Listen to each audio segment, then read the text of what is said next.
แผนกไปรษณีย์โทรคมนาคมและการสื่อสารนครวิจารณ์ได้ทำการแก้ไขบรรดาซุ้มสายโทรศัพท์สายไฟฟ้าและสายเคเบิลที่บ่เป็นระเบียบเรียบร้อยอยู่ตามเส้นทางต่างๆในนครวิจารณ์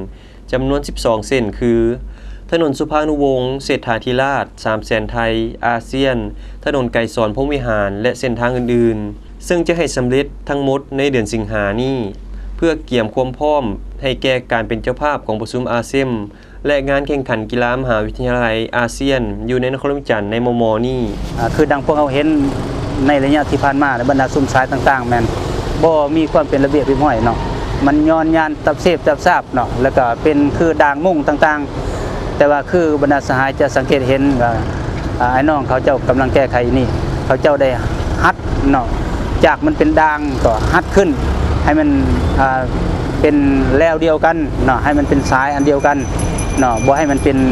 ย่านคือตะนางมุ่งเนาะบ่อนใดที่คาดก็มัดฮุบขึ้นเนาะบ่อนใดที่เป็นพุ่มไม้ปกหุ้ม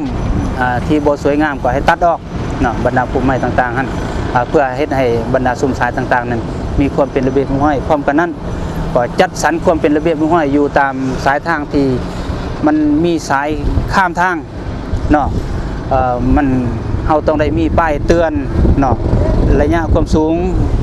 ของอันสายต่างๆนั้นเพื่ออำนวยความสะดวกให้แก่บรรดารถรางพาหนะสัญจรไปมาผู้แจ้งถึงความสูง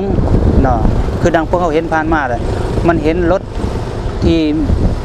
บรรทุกเกินกว่าความสูงเกินความขนาดมันก็เฮ็ดให้มันเกิดอุบัติเหตุไฟไหม้ไฟช็อตขึ้นกันสั้นสุดนี้พวกเขาทั้งแก้ทั้งหมดบรรดาสภาพการดังกล่าวในบ่ให้มีเพื่อรับประกันให้แก่กลุ่มซุ้มนี้ได้รับความเป็นระเบียบเรียบร้อยและสวยงามเลยทั้งมีความสงบความเป็นระเบียบเรียบร้อยก่อน